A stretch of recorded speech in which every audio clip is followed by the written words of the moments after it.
You're listening to Civic Media. You can tune into any of our live shows on any radio station across the state with the Civic Media app. Find us in your phone's app store and listen anytime, anywhere. Good morning. Welcome to Matt Nair on Air. Jane Matt Nair, Greg Bach, Calvin Butonoff, coming to you live from our studio here at beautiful Radio Park in Racine. You can always join us, call or text. The number is the same.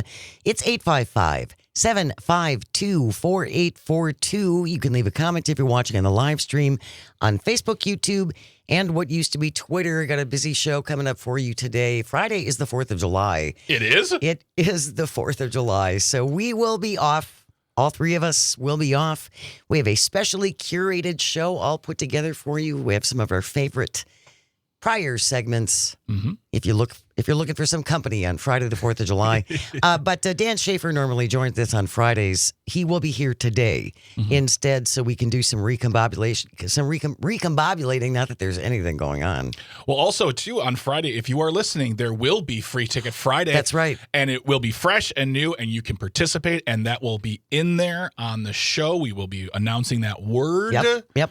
And you want to make sure you get that Civic Media app, open it up, text the show, text that word, because on Free Ticket Friday, the 4th of July, it's all good. Yeah. We're giving away tickets for the July 11th game against the Washington Nationals. The Senators are like a team from like the 20s. They're taking on the Washington Senators. Hey, they're going to play baseball. It's a 4-pack of tickets of club-level seats, by the way. They're really good seats. Yes. So, yes, Free Ticket Friday, even though we're doing a specially curated show for you on Friday, we will continue with Free Ticket Fridays. Yes. So, anyway, Dan Schaefer's going to be here after the 9:30 news so we can recombobulate. It is the first Wednesday of July. Oh, yes, it is. So, Darren Von Ruten will be here in hour number 2. I love when he's here. I do, too. And he is a farmer in Wisconsin. We're going to talk tariffs. We're going to talk the state budget. We'll talk the federal budget, SNAP cuts, all those things. Darren Van Ruden here after 10 o'clock. And then we didn't get around to it yesterday for our audio sorbet after 10:30. We had planned something, and then the budget was breaking in Wisconsin, and Senator Calderoy's called in, so we kind of had to bail on that. Today we will go back to the worst ice cream. Yes. Because we didn't get to finish it yesterday. So start thinking about it now. What is your worst ice cream? And we will read the responses we did get yesterday. Some people did text us in. Thank you very much. Yep. Those will be read on the show today. That's coming up after 10:30, and then we'll wrap up the show as we always do with This Shouldn't Be a Thing. Today it is the Snake on a Plane edition. Oh, I wonder whatever this could be. Oh, it's got a lot like it sounds. So, yeah, stick around for that. That's at the very end of the show, around 10:51. Wanted to start off with some breaking news from this morning. The Milwaukee Journal-Sentinel's Molly Beck reporting Wisconsin Supreme Court invalidates the state's strict 1849 abortion ban. Women in Wisconsin will continue to have access to abortion services under a new ruling from the High Court, which invalidates a 176-year-old state law which had banned abortions in practically every situation. The ruling was 4-3.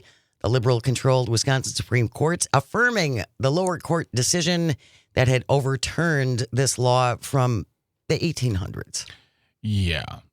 And I think, if I'm not mistaken, one of the big problems was it didn't define anything in that, because back in those days, they weren't going for nuance in the description within the law. It was just, it's banned. And the amount of what they knew about just women's health in 1849 was considerably different than it is now. I would not say that much compared to our leadership around the country. I feel like they really go on an 1849 basis of their thoughts on women's health and bodily autonomy and things of that nature. Well, it's back the good old days. Yeah, the 1850s were back great. when you ladies were property and knew their place. Yeah. Supreme Court Justice Rebecca Dallett said the Wisconsin State Legislature had effectively repealed that 1849 law when it enacted additional laws regulating abortion access. So again, this is where we are right now. This is good news. This is good news for women's health because abortion is health care. And also this is, this is good for everyone. As we've spoken to Dr. Hanks and Dr. Lyerly, access to abortion care access to healthcare is something which affects everyone. It affects the women who are giving birth. It affects the men who are involved. It affects everyone, because when they try to take away certain rights, it starts with one group, and then it can go with another group, and then so on and so forth. And before you know it, you're being told what is and what isn't healthcare, and not your doctor, but legislators and some lawmakers. So this is good for everyone. Absolutely. It absolutely is. Again, if you are just joining us, Wisconsin Supreme Court has invalidated the state's strict 1849 abortion ban, so women in Wisconsin can once again access abortion services under this new ruling. And I also think, and we've talked to Dr. Hanks about, to Dr. Lyerly about this, if we want more doctors to move here, they have to be able to practice medicine. Yep. Yeah. This is happening in other states. They are losing OBGYNs. Yes, they are. They absolutely because are. of laws like this. So this is good. Yeah. This is one of the things, from a economic standpoint, we can look at it and say, I know that Robin Vos has talked a lot about both attracting and retaining people in the state. And I'll just give you a very personal example. My sister has told me many times she was born and raised here. She loves Wisconsin. She doesn't want to move here because of the way they treat women. Because of the politics? Yeah, the way they treat women, the way the laws harm women. And I'm not saying that I'm going to go back to her now and say, look, come on in. But this is a step in the right direction, in my opinion. We want young families to move here. Yes. It's tough to tell them, come, move to Wisconsin. Increase the size of your family. Have more children, except if you have problems with your pregnancy, then you probably don't want to be here. No, exactly. Yeah, that's not good. No, not at all. Now we just have to get them to work on the stoppage of closures of hospitals, and maybe open a few and help people in the rural area, because they vote too. They do. Yeah. Ben from Richland Center texting in, listening on WRCE, just asks, for people who oppose abortion, I want to ask, if you stop a woman who's 1,000 miles away from having an abortion, how does that make your life happier or better? They feel that I really do believe that for people who are very adamant on one side of this issue, they believe they are saving a life. Yes. They do. And they also generally, I don't want to make assumptions, but it's pretty much a given that it is also tied to a divine sort of mission. So for them, they see it being an intervention of a divinity, like they're doing the good work of God. Now, I'm not going to get into that aspect. I can't tell you what God thinks because we don't talk that much. No, but never. That's the thing. Calls. It doesn't come down to a. I don't want to say a logic. I don't want to insult anybody, but if somebody doesn't get an abortion who's 1,000 miles away because of a law or whatever, they feel like they're part of a victory, and that makes them feel good. And I don't like that it makes them feel good because I feel like other people are suffering because of it. But I think the question is, how does that make them feel good? It's not as simple. It's not just like they're not evil. They're not being. They don't think they're evil. No, and I get that. Of course not. We just thoroughly disagree. Yes, but again, as of today, this is where we are right now. So that 1849 abortion ban in Wisconsin is gone. Yep, and women can once again access health care. This still falls under, from what I understand, because this just broke as we were coming on the air, there are still plenty of restrictions. It's not like you can go in. I believe there's still a waiting period. I believe you still have to get ultrasounds and all of those things. So it's not like all barriers have been removed. Yeah. But again, at least now our doctors and women who are seeking health care, because it is health care, don't have to worry about, going to prison. And I don't want to be the person who, excuse me, I don't want to be the person who snuffs the light out in this story, because it is a good story. It's good news. We still have a legislature that probably could put this on a ballot and make people vote for. I mean, this is far from being solved. A done thing. Well, it's interesting looking at some of the comments on social media. Some who are on the opposite side of the issue are like, yeah, well, maybe now we can stop campaigning on this, because it's a losing issue for them. I mean, the best example of all of this is when they tried to pass a total abortion ban in Kansas, not not California, not New York, not Massachusetts, not hippy dippy West Coast, or the liberal elite educated East Coast, Kansas, and it failed because people realized that abortion is healthcare, abortion access is healthcare, and having access to that healthcare is important, even if it's not something you would do yourself. Just makes sense, and we're seeing examples out of various states. Oh yeah, a lot that. Now we are just literally turning women into incubators. And that didn't stand for Kansas. Yeah, well, because they put it on a referendum. Yes. And Kansas massively voted against, permanently banning abortion. So now they just want to stop constituents from being able to put anything on a referendum. Yeah. That's how to get around that. They changed the rules when they lose. Exactly. We don't like what they did, and they were sickness, so let's just make it can never do that again. Yep. Yeah. Sounds like democracy to me. Doesn't it, though? Change the rules in the middle of the game. Yeah. In other news, what a shock. Gee, let me sit down. After weeks of opposition, Ron Johnson falls in line with a yes vote on Trump's budget bill. Say it's not so. Does Ronald Johnson not stand for the people of Wisconsin anymore? But Ron he's there to protect our children and our grandchildren and our grandchildren's children's future.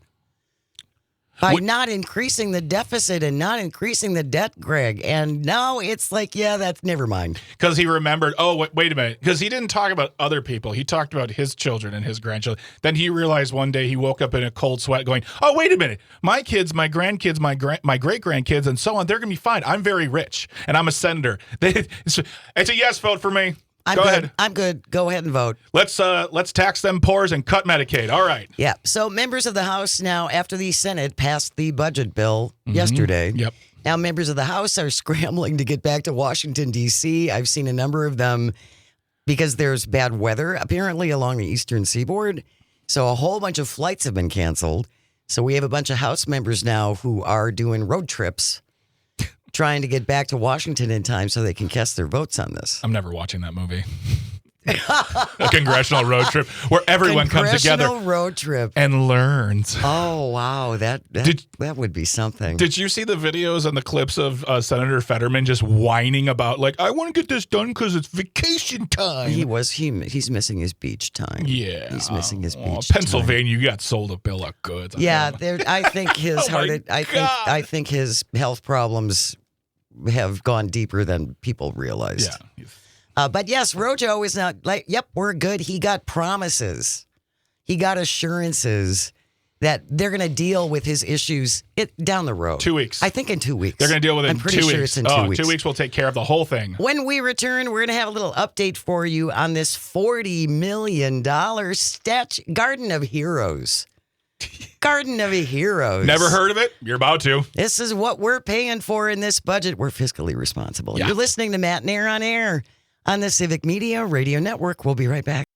You're listening to Civic Media. Stay up to date on the latest news and information for your local community and Wisconsin by signing up for our free email newsletter. Visit civicmedia.us/email to get started. Good morning. Welcome back to Matt Nair on Air. Jane Matt Nair, Greg Bach, Dr. Slide on the board. Coming to you from our studio at Radio Park in Racine, where you can join us. Call or text at 855-752-4842. Leave a comment if you're watching on the live stream on Facebook, YouTube, and what used to be Twitter. So if you're listening to this as a podcast, you wouldn't have heard the intro music, but I'll tell you, the name of it was Metallica, Hero of the Day, with the San Francisco Symphony Orchestra. Because I'm a nerd and knew that off the top of my head. You did. You knew it instantaneously, Yep, Calvin. Instantaneously. That was a big hit for Mr. Bach over here. Love Metallica. Yes, you can always join us at 855-752-4842. I want to give a shout out to our friend and colleague Terry Barr here at Civic Media. We call her the genie of just about everything. Yeah. She really is. She's involved with our music show on weekends, Max Inc., which has won all kinds of awards in Madison and around the state. And Terry also does a great job in our news department. And so if you miss things from our show, sometimes she'll grab a story that we did. Like earlier this week, we talked to Matt from We Got This Garden. Yes. And she took a little... Alex from We Got This Garden. And it's a program in Milwaukee that helps inner city kids get involved with gardening, and they get paid for it. And it's a really great program. But she grabbed that, and then she turns it into a news story and puts it on our website. Yes. Terry does great. The woman's won Emmys. Yeah, that's another one of those individuals here at the company. We're like, hey, when do you sleep? Seriously, she is involved in so much stuff, and just about like everybody here at Civic Media. But I want to give a special shout out to Terry because she does such a great job for us. And check that out. Go to civicmedia.us and click on news. Yep.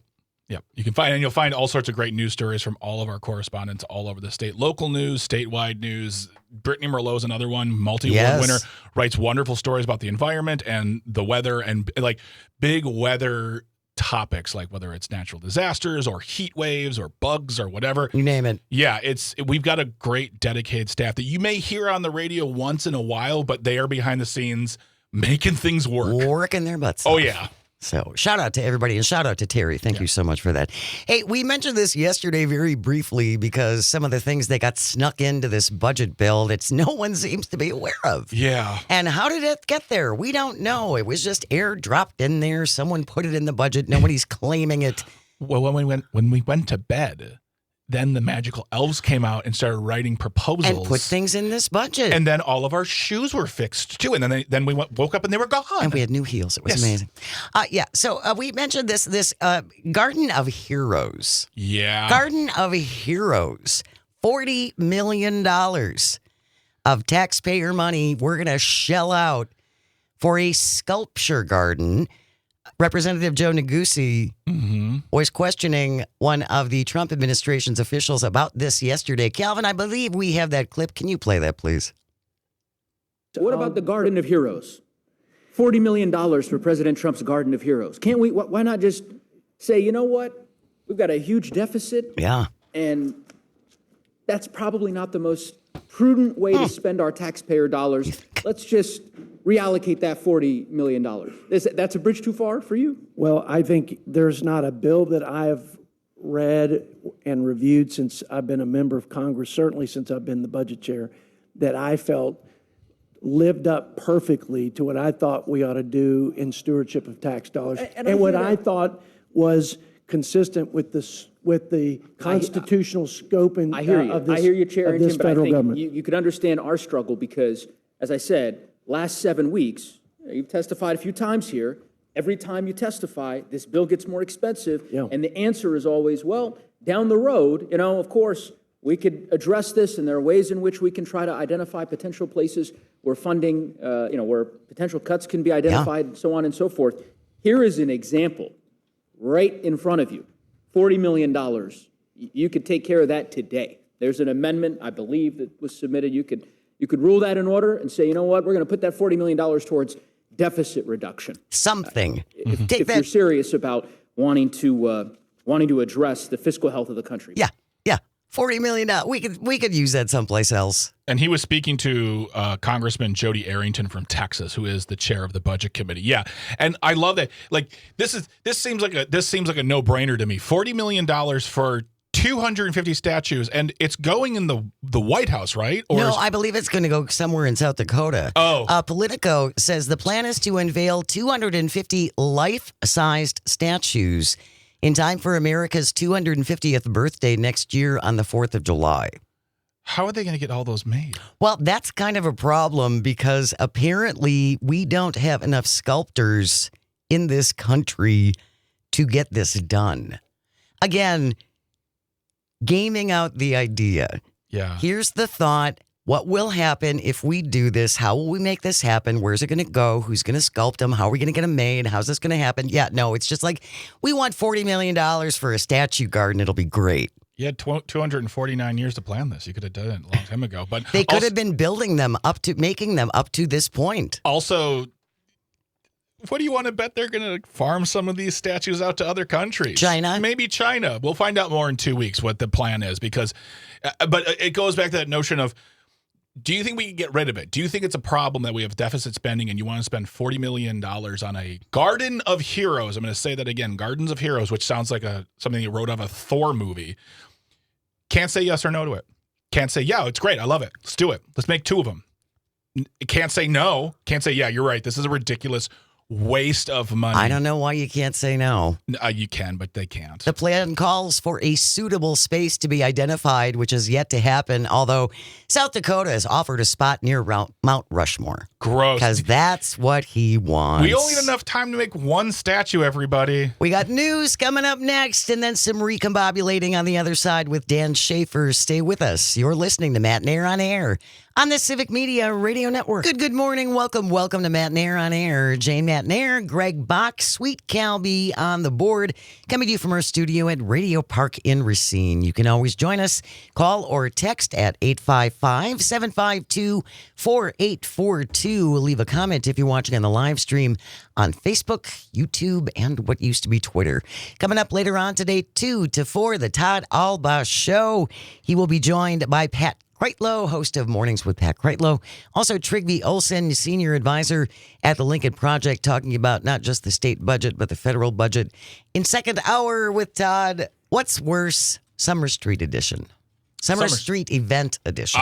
Summer Street Event Edition. Yes. I was like... It's coming. Summer Street. It could be a lot of things. Todd today from 2 to 4 p.m. Delighted to be joined by Civic Media's political editor and the creator of the multi-award-winning Recombobulation Area, Dan Schaefer, is here. I bet you've been busy the last couple of days. You know, as someone who lives at the intersection of state and national politics and NBA basketball, Yep. it's been a very newsworthy couple days No here, Jane. doubt. I'm a little discombobulated, I must say. Well, we're gonna talk about your new best friend a little bit later on. We'll save that. We'll leave that little tease out there. Dan Schaefer is a new fan. Yeah, I know. He's got some pull. Something like that. Something like that. We'll talk about that in a little bit. Let's talk, though, about budgets. We can start with the Wisconsin state budget. We did talk to Senator Kelda Roys yesterday, who called in towards the end of our show, and not all the Democrats are happy with these compromises that have been made. Yeah, I think there is, some division within the Democratic Party in Wisconsin among assembly representatives and and state senators who are not sure what to make of this budget deal. The budget deal announced 5 a.m. yesterday by Tony Evers and legislative Republicans, also included Senate Democrats. And I think that, to me, is really standing out as one of the most interesting pieces of this, the fact that Dianne Hesselbein, Senate Democratic Minority Leader, was invited to the table, because I don't know what kind of budget would have been signed if they did not step to the table late last week when there was kind of this impasse, and the Republicans realized that they were not going to be able to pass a budget with only Republican votes.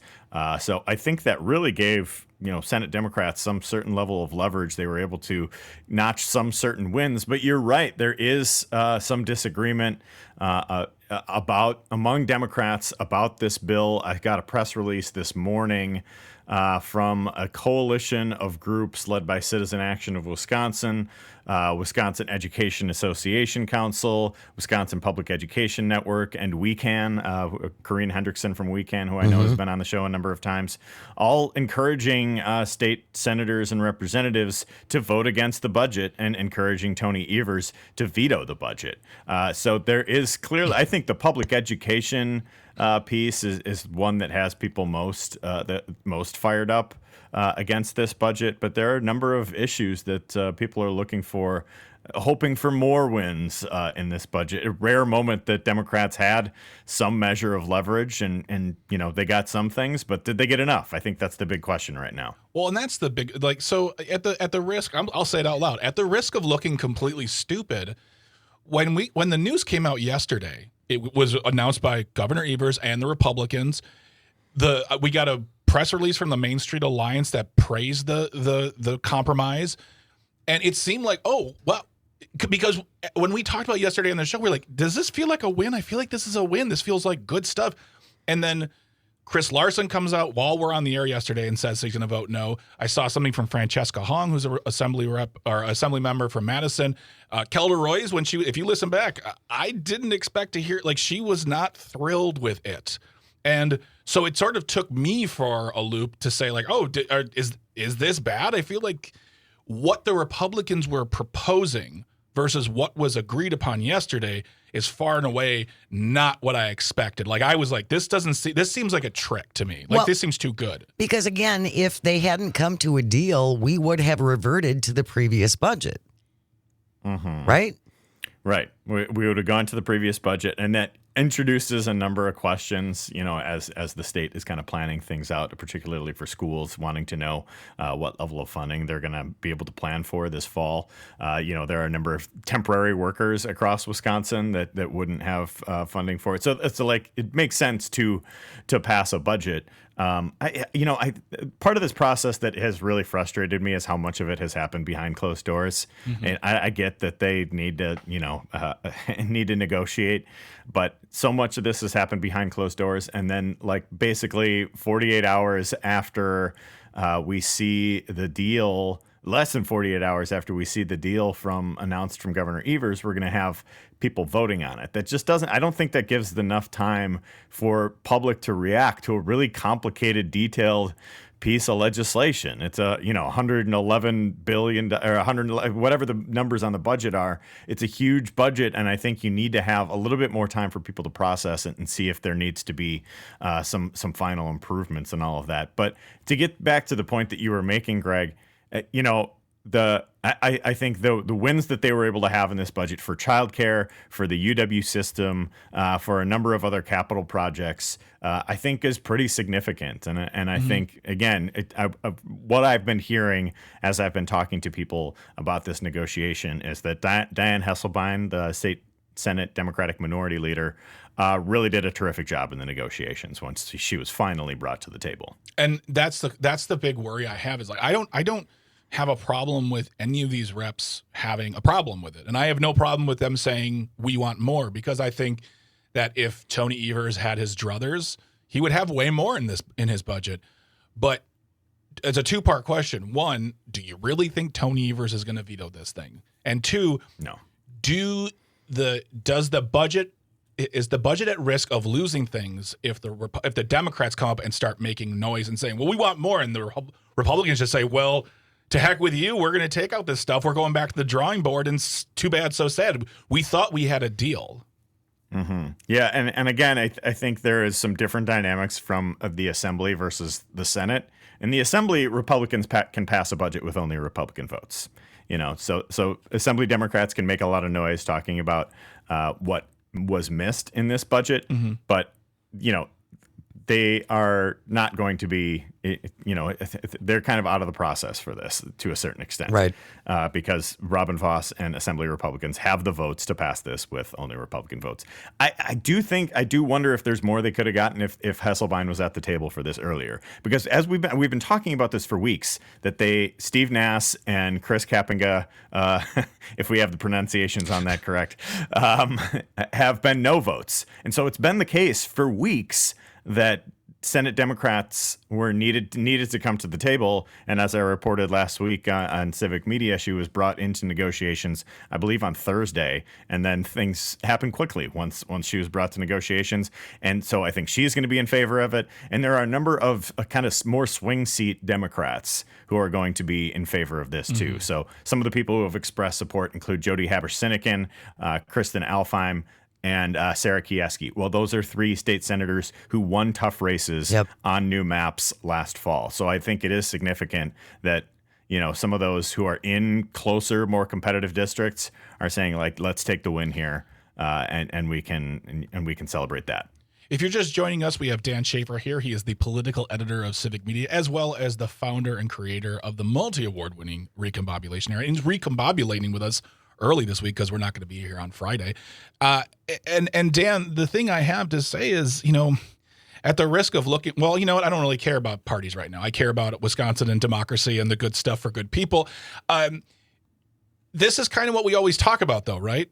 We talk about Republicans and Democrats coming together in a room, having a conversation, hashing out the problems, finding solutions, and not everyone's going to get everything they want. And the fact that they wanted to last week or a week and a half ago cut $87 million from the UW system. Yes. And now I think how much is in that between capital improvement and just funding the UW system? Hundreds of millions. Hundreds of millions of dollars. Yeah. This is compromise is not a bad word. It's a good thing. Right. And I'm not trying to invalidate the feelings of the senators and the assembly members who have a problem with this. But if we can make this one work here, what about in 2 years, the conversations we can have in 2 years? And, it's not perfect. Agreed. But this is better than we were looking at a week ago.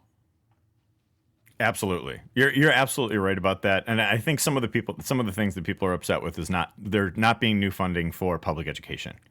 And I think there are some groups that are just going to be dug in on that and say that we need to increase for public education.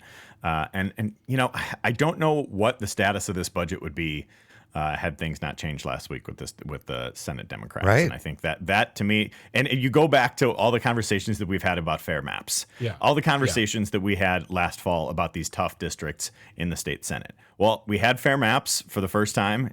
Half of the state Senate was up.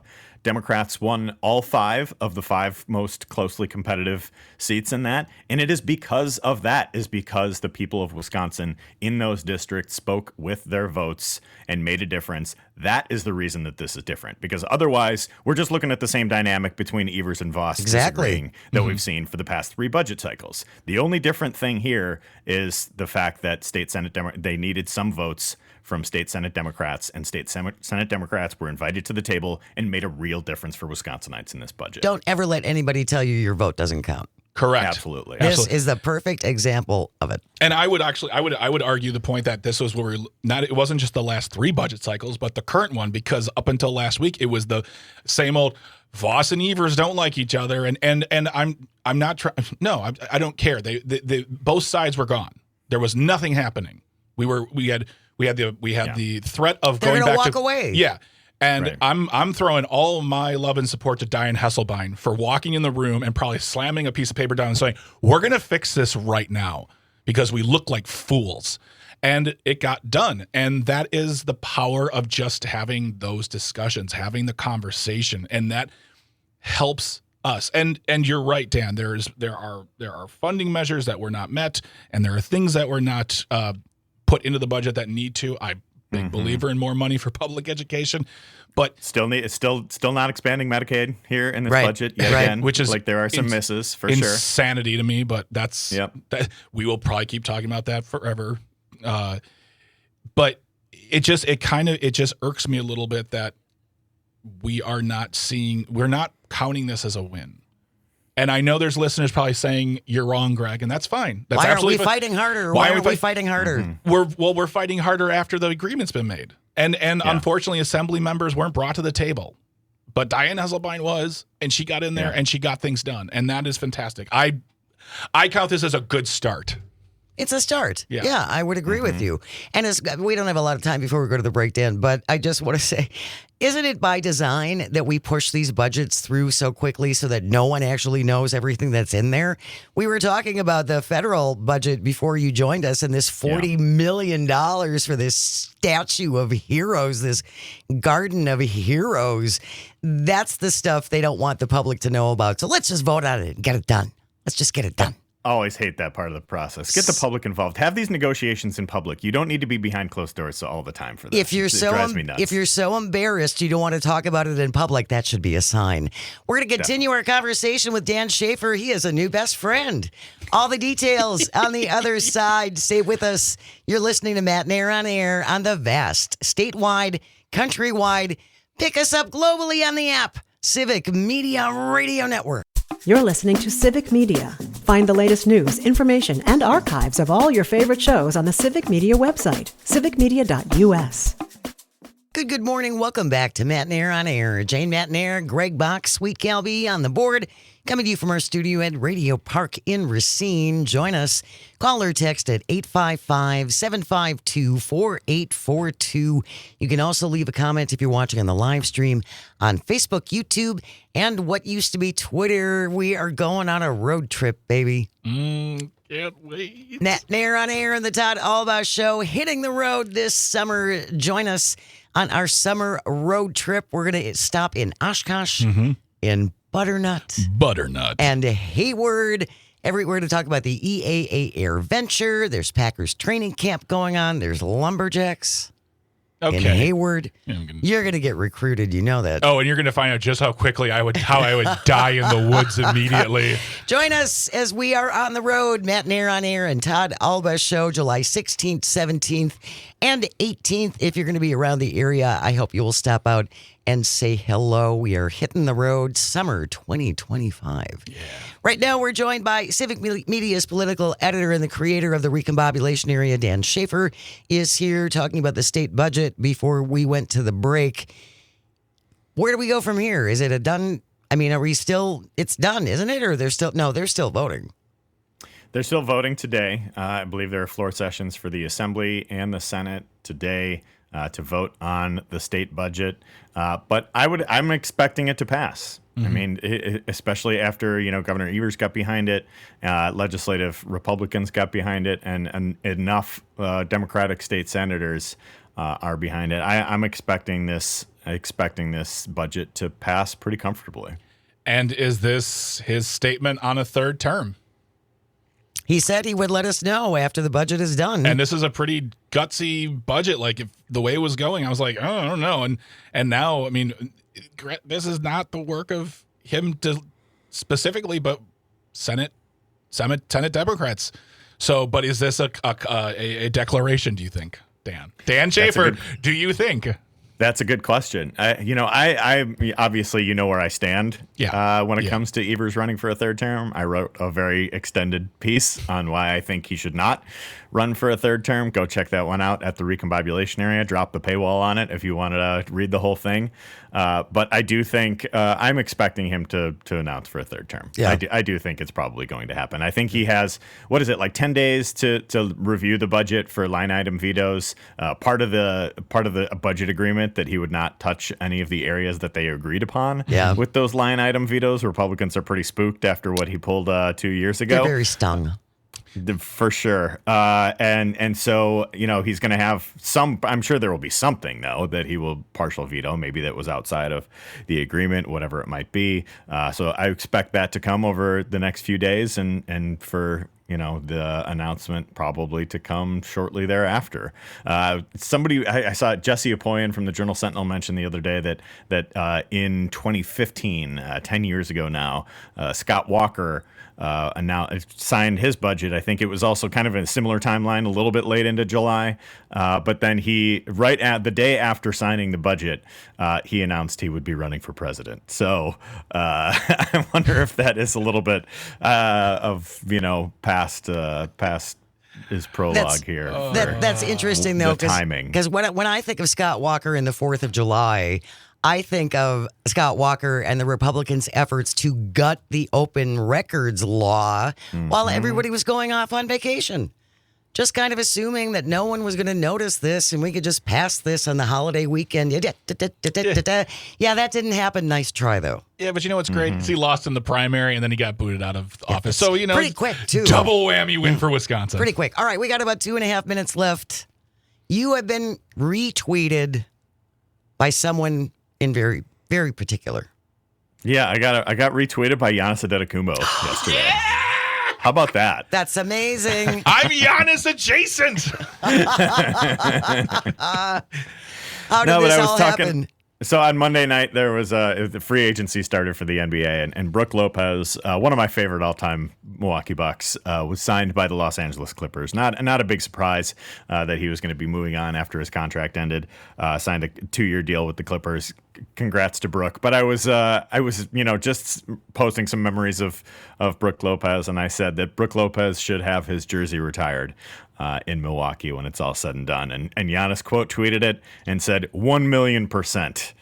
So We're all on board. We're getting Brooke Lopez's number 11 hanging from the rafters in Fiserv Forum. If Giannis and I have anything to say about it. When you saw that come through, when you saw the notification, did you drop? I've had moments where people I really respect and love have either responded, retweeted, or in ultimate things followed Missy Elliott, followed me, and I will throw my phone across the room and be like, well, I can't say anything anymore because now they're sort of in my life, and I'll look, everything else just will be dumb. You've reached like the pinnacle of Twitter, Dan, now. Yeah. I mean, the greatest basketball player of all time nowhere to retweeted go. me. You know, I was thinking, how many people are in this club who have been retweeted by Giannis Antetokounmpo and Julie Louis-Dreyfus? Is it just me? Is this the exclusive club here? I think in research of this question, we found it's a very specific parameter you've set for yourself. I think there's room for a poster behind you that says just that. Retweeted by Giannis and Julia Louis-Dreyfus. I'll frame it right over here. There you go. President, vice president, and treasurer of the Julie Louis-Dreyfus Giannis Retweet Club. Congratulations. Yeah. That's very exciting. Thank you. And a big day for the Milwaukee Bucks. I was just going to ask. Making a whole lot of moves. Yeah. My goodness. You might catch me watching a game or two next season. I'm interested to see what they're doing. Is this new kid from Serbia, this 19-year-old, and some good the big trades. Signing yesterday was Miles Turner, signing him away from the emerging rival Indiana Pacers. So now the Bucks have a great replacement for Brooke Lopez. It's going to be a fun season. Dan Schaefer, our political editor and creator of the Recombobulation Area. Make sure you subscribe. It is fantastic. Thank you so much, my friend. We will see you next week. Thanks for having me. Stay Be well. with us. Happy 4th. Happy 4th. News coming up next. Keep it here on the Civic Media Radio Network. The national news cycle never stops, but it can be hard to find news about your local community. Civic Media is dedicated to providing quality local and state news coverage across Wisconsin. With the Civic Media app, you can get notifications about local stories that matter to you and your community. Find the free Civic Media app in your phone's app store and choose notifications from the menu to tell us what kind of news you want to hear about.